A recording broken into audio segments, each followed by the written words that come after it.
presented by जोरदार music. रात के 12 बजे आई हो देखब तो तोहके खास देम कि रात के 12 बजे आई हो देखम तो तोहके खास देम अगिलका तो लेबे करेम चिलैबो तो पीछवो धांस देम। खाए में जैसे नीमन पास्ता बा कि खाए में जैसे नीमन पास्ता बा आ तोहर नीचवा जवन गुफा बा उहे तो ठोकाई के एगो रास्ता बा।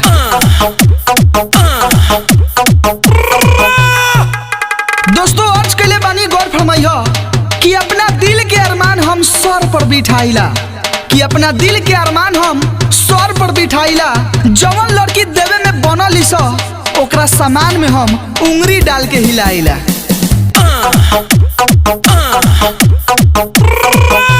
अरे हमार जाने मन अर्ज कैले बानी गौर फरमाइयो कि तू ठोकवावेलू अपना मजनुआ से हम घरे घरे बोल देम कि तू ठोकवावेलू अपना मजनुआ से हम घरे घरे बोल देम तू निहुरिया मत हम खड़े खड़े ही ठोक लेम। हम कहियो ना चाहने कि ऊंचा आसमान मिले कि दोस्तों हम कहियो ना चाहने कि ऊंचा आसमान मिले हम तो यह चाहने कि ठोकाई करला सिर्फ तोहर सामान मिले। अरे हमार जाने मन आज कैले बानी गौर फरमाइयो कि जिंदगी हमार अब भागे लागल बा कि जिंदगी हमार अब भागे लागल बा जब देखेला तोहर सामान के हमर सामान तो जागे लागल बा।